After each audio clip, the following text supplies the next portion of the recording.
Shalom semuanya. Akhir-akhir ini dengan bertalu-talu saya banyak bertanya, apa yang menjadi isi hati Tuhan? Saya minta agar saya diberi kepekaan lebih lagi untuk mengerti isi hati Tuhan. Tuhan menjawab dengan memberikan firman di dalam Yeremia 33 ayat 3 yang berkata, "Berserulah kepadaku, maka aku akan menjawab engkau dan akan memberitahukan kepadamu hal-hal yang besar dan yang tidak terfahami, yakni hal-hal yang tidak kau ketahui." Saya terus berseru dalam doa, pujian, penyembahan bersama-sama dalam unity siang dan malam. Dan baru-baru ini Tuhan memberikan tuntunan buat kita melalui pesan Tuhan kepada jemaat di Philadelphia. Secara ringkas, pesan Tuhan kepada kita adalah sebagai berikut. Yang pertama, Tuhan Yesus adalah yang kudus, yang benar, yang memegang kunci Daud. Apabila ia membuka, tidak ada yang dapat menutup. Apabila ia menutup, tidak ada yang dapat membuka. Karena itu mata kita harus tertuju kepada Dia. Mengandalkan Dia, fokus hanya kepada Dia, Tuhan Yesus. Seperti Tuhan Yesus berkata kepada jemaat di Philadelphia, bahwa Ia tahu segala pekerjaanmu, maka demikian juga Tuhan Yesus tahu segala pekerjaan kita. Segala sesuatu yang kita pikirkan, yang kita lakukan, tidak ada yang tersembunyi bagi Tuhan. Amsal 15 ayat 11 berkata, dunia orang mati dan kebinasaan terbuka di hadapan Tuhan. Terlebih lagi hati anak manusia. Karena itu kita harus terbuka di hadapan Tuhan. Itu yang menyenangkan hati Tuhan. Yang ketiga, Tuhan menghendaki agar kita menuruti firman Tuhan. Dan jangan sampai menyangkal namanya. Dan yang keempat, Tuhan menghendaki agar kita terus menuruti firman Tuhan untuk tekun menantikan kedatangan Tuhan.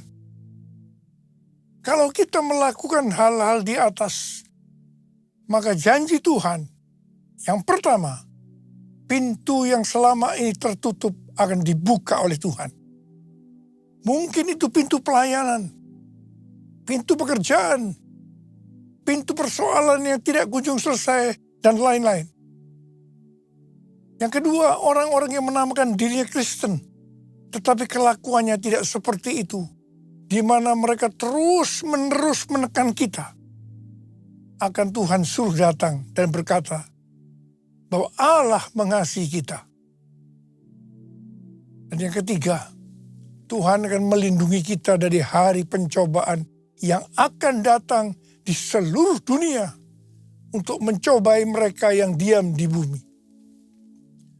Sesuai dengan referensi dari Alkitab Penuntun Hidup Berkelimpahan, seri The Full Life Study Bible, yang mengatakan, mereka yang menjadi pemenang sebelum hari itu tiba akan dilindungi dari hari pencobaan melalui pengangkatan atau rapture.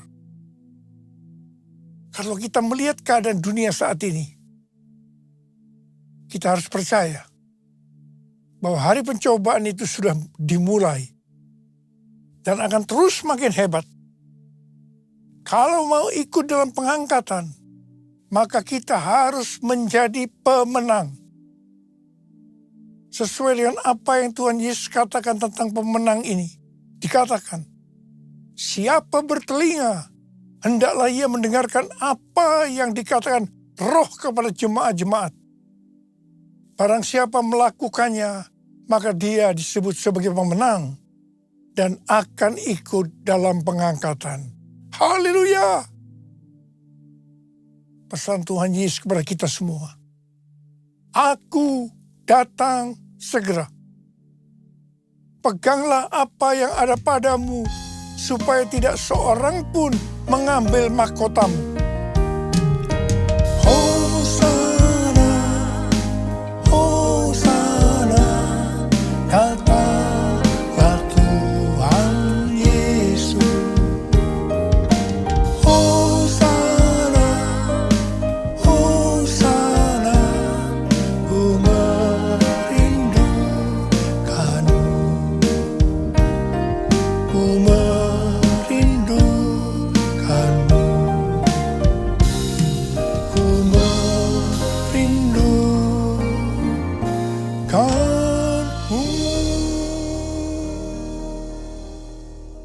Pada waktu Tuhan Yesus ditanya oleh murid-muridnya tentang tanda kedatangannya dan tanda kesudahan dunia ini, Tuhan Yesus menjawab yang salah satunya terdapat dalam Matius 24 ayat 14 yang berkata, dan Injil kerajaan ini akan diberitakan di seluruh dunia menjadi kesaksian bagi semua bangsa.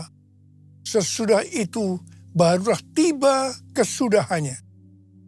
Dengan perkataan lain, kalau amanat agung selesai, maka Tuhan Yesus akan datang kembali. Tuhan Yesus pasti datang kembali. Yang percaya katakan amin. Karena itu dia memberikan amanat agung kepada kita, yaitu agar kita pergi dan menjadikan semua bangsa itu murid Tuhan Yesus. Hal ini juga berarti agar terjadi penuaian jiwa besar-besaran sebelum Tuhan Yesus datang kembali. Sesuai dengan kitab para rasul, kita akan melihat bagaimana proses untuk menyelesaikan amanat agung atau proses penuaian jiwa yang terbesar dan yang terakhir sebelum Tuhan Yesus datang kembali. Untuk menyelesaikan amanat agung tidak bisa dengan kekuatan sendiri.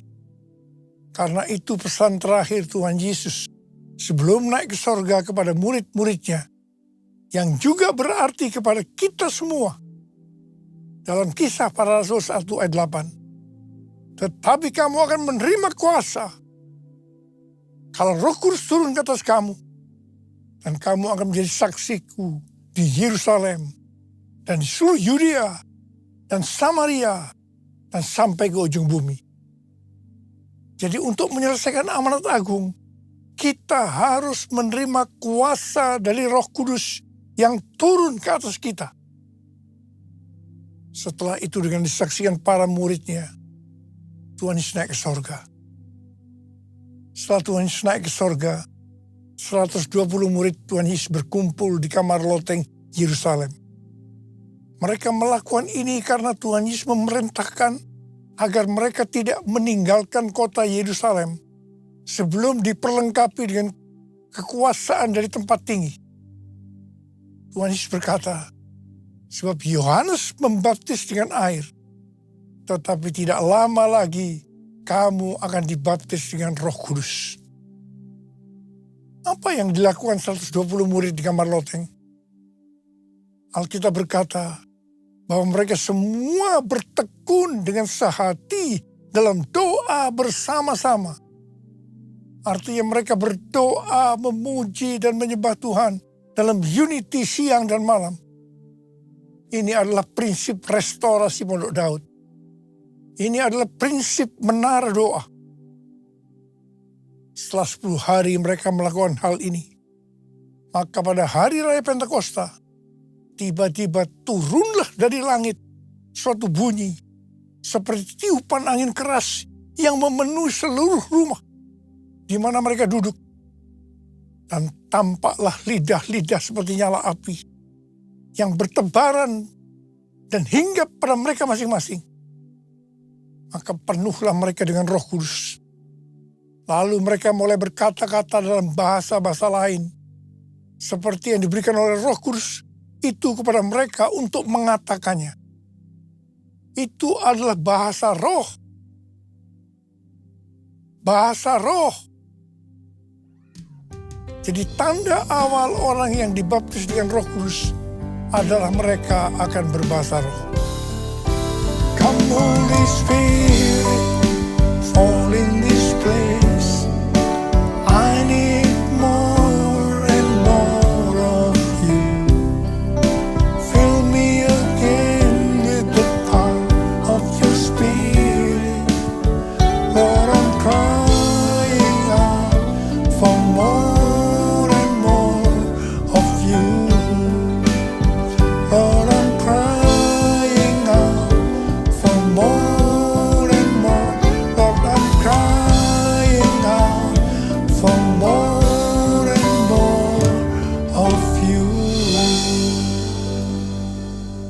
Apa yang terjadi setelah murid-murid Tuhan Yesus dipenuhi dengan Roh Kudus? Hal yang pertama, Petrus berkhotbah sekitar 5 menit. Dan kira-kira 3.000 orang bertobat dan dibaptis. Wow.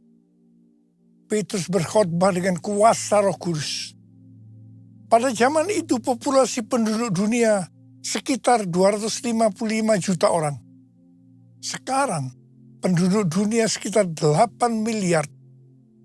Jadi 3.000 orang yang bertobat dan dibaptis pada waktu itu setara dengan sekitar 94.000 orang pada saat ini. Saya percaya hal ini juga bisa terjadi pada saat ini. Yang percaya katakan amin. Hal yang kedua, setelah murid-murid Tuhan Yesus dipenuhi dengan Roh Kudus, mereka dipakai untuk menyatakan tanda-tanda dan mujizat. Sehingga banyak orang yang bertobat.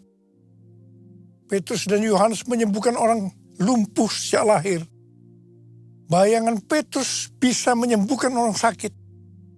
Sapu tangan atau kain yang pernah dipakai Paulus, jika diletakkan pada orang sakit atau dirasuk setan, maka orang itu akan sembuh. Haleluya. Dalam Markus 16 ayat 15 sampai dengan 18, Tuhan Yesus berkata bahwa kalau kita pergi untuk memberitakan Injil, maka tanda-tanda dan mujizat akan menyertai kita. Sejak tahun 2006, saya diperintahkan oleh Tuhan untuk mengadakan kebaktian kesembuhan ilahi. Selama 13 tahun, saya sudah mengadakan 318 kali kebaktian kesembuhan ilahi. Setiap kali berkhotbah, saya pasti memberitakan Injil. Tanda-tanda dan mujizat terjadi. Saya diizinkan Tuhan untuk melihat dan mengalami mujizat seperti yang dilakukan oleh Tuhan Yesus 2000 tahun yang lalu. Hal yang ketiga, setelah murid-murid Tuhan Yesus dipenuhi dengan Roh Kudus, maka cara hidup mereka berubah. Sehingga banyak orang yang bertobat. Perubahan-perubahan yang terjadi dalam cara hidup jemaat yang membuat banyak orang bertobat adalah sebagai berikut. Yang pertama, mereka bertekun dalam pengajaran rasul-rasul. Bagi kita ini juga bisa diartikan, mereka suka membaca Alkitab. Yang kedua, mereka suka berdoa dan hidup dalam unity. Yang ketiga, mereka suka memberi. Yang keempat, mereka suka memuji Allah dan bergembira, tulus hati, atau hidup berintegritas. Dikatakan bahwa mereka disukai semua orang, dan tiap-tiap hari jumlah orang yang diselamatkan bertambah. Haleluya! Curahkanlah kuasa-Mu Tuhan, mujizat terjadi di tempat ini. Curahkanlah kuasa-Mu Tuhan, mujizat terjadi sekarang ini. Mujizat terjadi sekarang ini. Mujizat terjadi sekarang ini.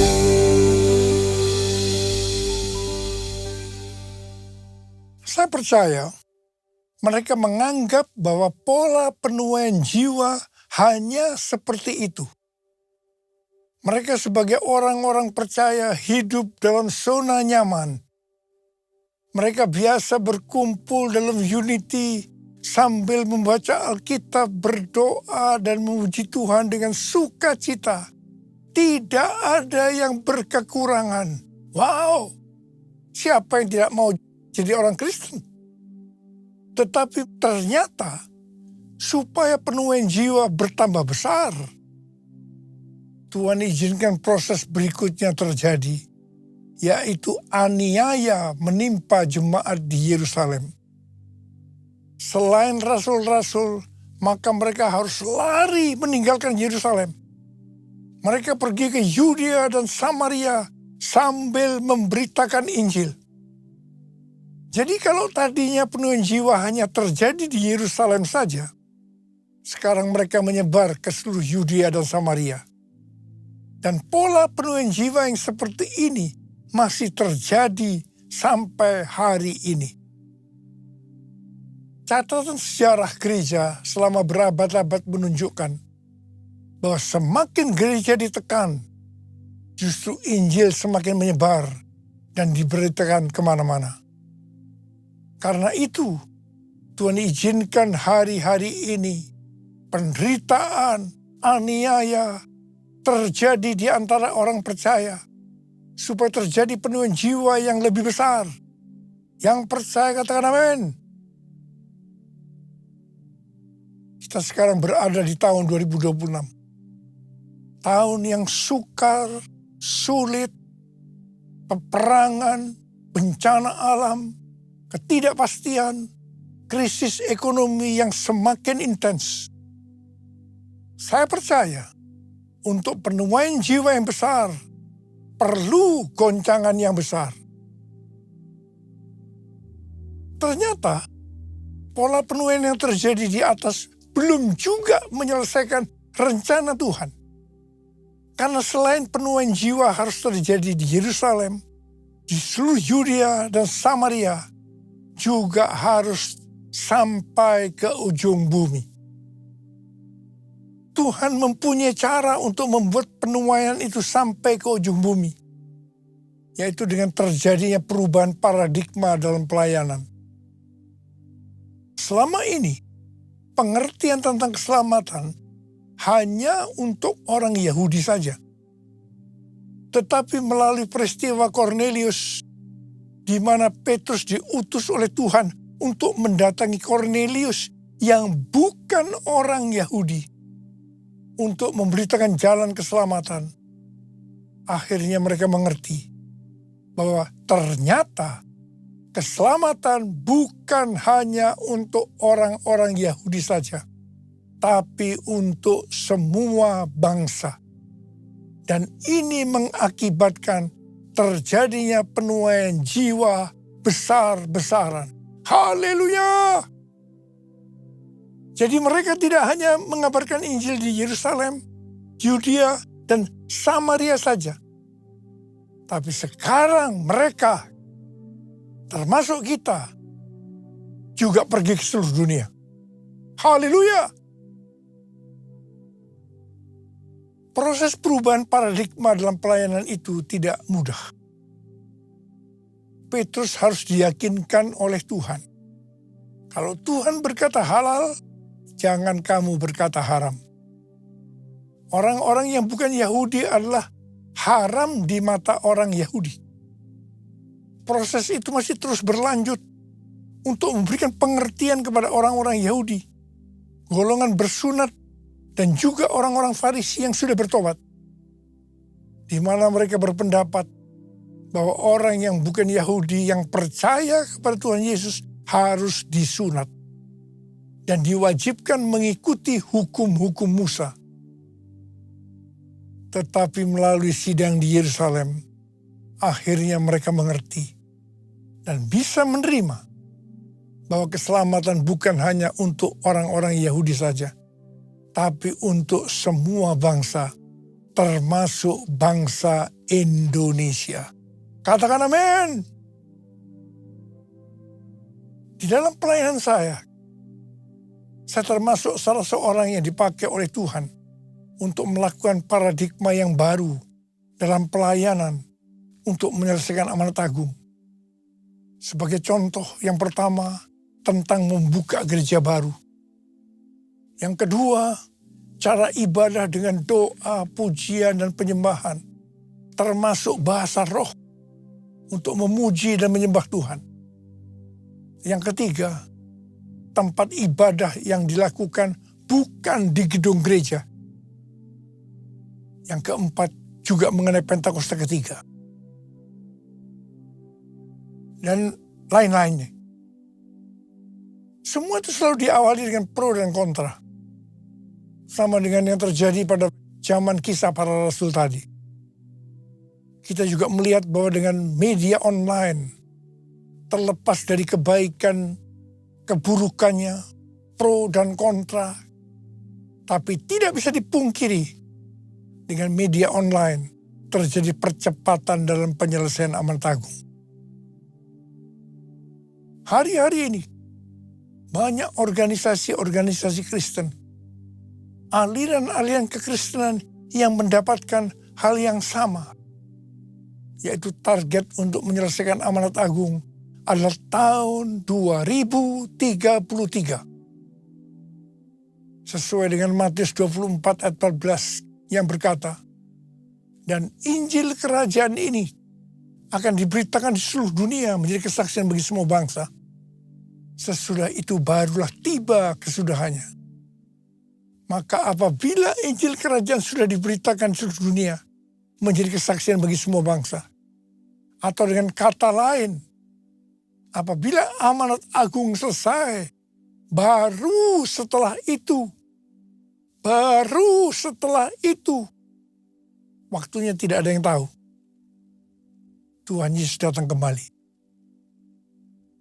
Pesan yang kuat hari-hari ini adalah kedatangan Tuhan Yesus sudah sangat-sangat dekat. Mari persiapkan diri kita untuk menyambut kedatangannya.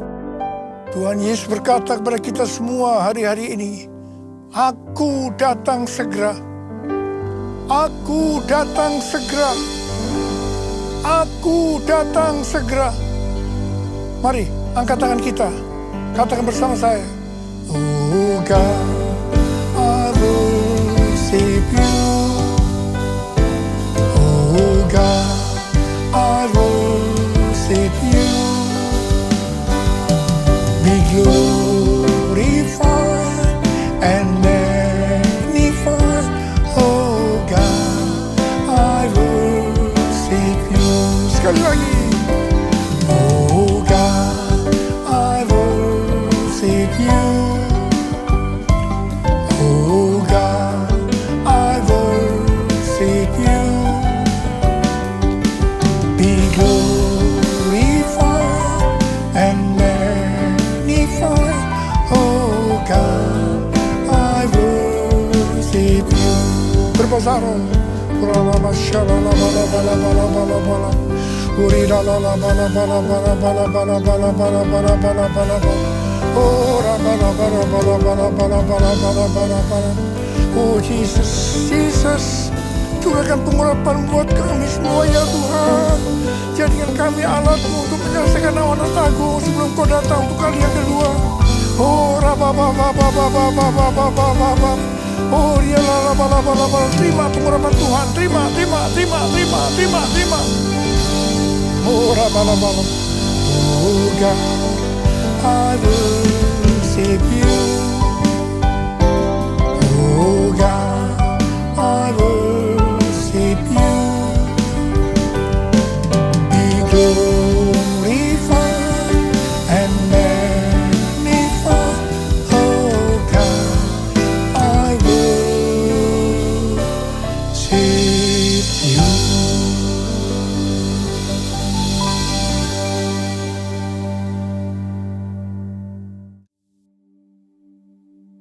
Kita akan masuk dalam perjamuan kudus. Kita akan mengingat ayat ini. Sebab setiap kali kamu makan roti ini dan minum cawan ini, kamu memberitakan kematian Tuhan sampai Ia datang. Perjamuan kudus adalah perjamuan Tuhan Yesus sendiri. Setiap kali kita masuk ke dalam perjamuan kudus, Tuhan Yesus selalu berkata, biarlah ini menjadi peringatan akan daku. Karena itu mari kita tundukkan kepala. Arahkan hati, pikiran kita kepada kebaikan Tuhan. Bapa, siapakah kami sebelum kami mengenal Engkau? Kami semua orang berdosa. Upah dosa adalah maut, mati. Tapi Engkau yang tidak berdosa telah dijadikan dosa oleh karena kami. Engkau harus turun dari sorga mulia, menjelma menjadi manusia, mati ganti kami dengan penderitaan yang luar biasa. Sungguh kalau kami pikirkan betapa baiknya Engkau ya Tuhan. Engkau jadikan kami sebagai anak-anak-Mu.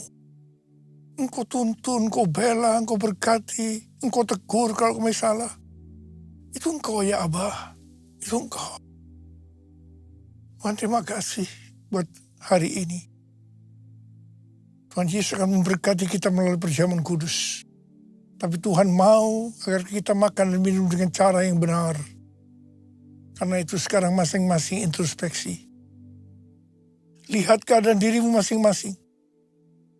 Jangan menyimpan dosa. Kalau ada dosa yang Tuhan ingatkan untuk kita selesaikan, langsung kita minta ampun. Katakan, ampuni saya Tuhan. Ampuni saya. Ampuni saya. Bapa, Engkau melihat anak-anak-Mu yang sedang menyelesaikan segala sesuatu dengan Engkau.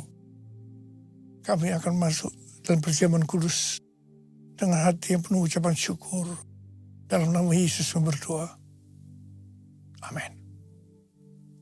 Sekarang, mari angkat roti di tangan kanan kita tinggi-tinggi. Sebab apa yang telah kuteruskan kepadamu, telah aku terima dari Tuhan. Yaitu bahwa Tuhan Yesus pada malam waktu Ia diserahkan mengambil roti. Dan sesudah itu Ia mengucap syukur atasnya. Dia memecah-mecahkannya dan berkata, inilah tubuhku yang diserahkan bagi kamu. Perbuatlah ini menjadi peringatan akan aku. Saudara kasih Tuhan, bukankah roti yang kita pecah-pecahkan ini adalah persekutuan kita dengan tubuh Kristus. Mari kita makan dalam nama Yesus.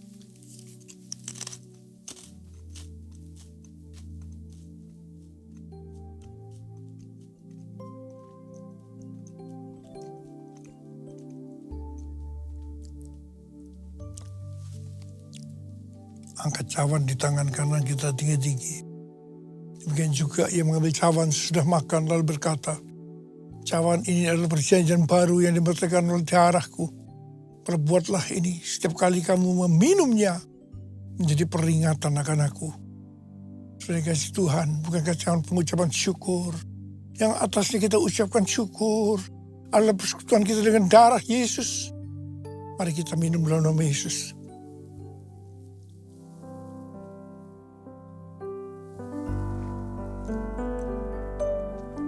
Mari angkat tangan kita di hadapan Tuhan.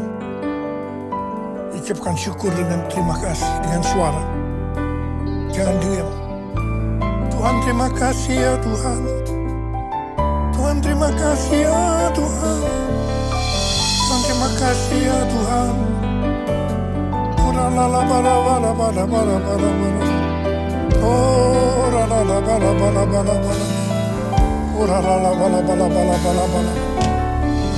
Terima kasih Tuhan. Saat ini Kau sudah menyembuhkan yang sakit Tuhan. Membebaskan yang terikat. Menghibur yang susah. Menguatkan yang lemah. Memberikan pengharapan-pengharapan yang baru. Bagi yang datang dengan putus pengharapan. Oh Tuhan Yesus Kau baik.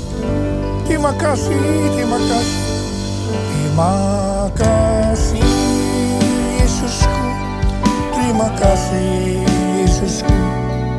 Puji syukur hanya bagi Tuhanku.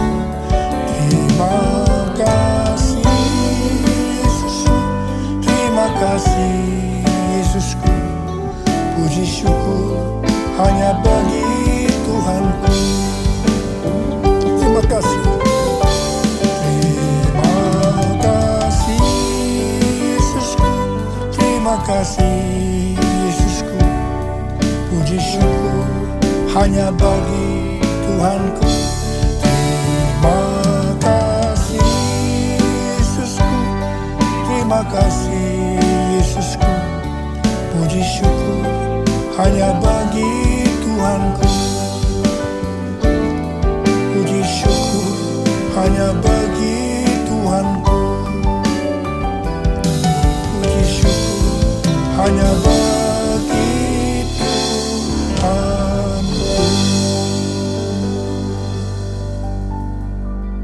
Sekarang terimalah berkat Tuhan. Kasih karunia yang berlimpah-limpah daripada Allah Bapa di dalam Anak yang tunggal Yesus Kristus. Persekutuan yang manis dengan Roh Kudus menyertai kita semua mulai hari ini sampai Tuhan Yesus datang menjemput kita di awan-awan dan bahkan sampai selama-lamanya. Yang percaya bersama-sama katakan amin.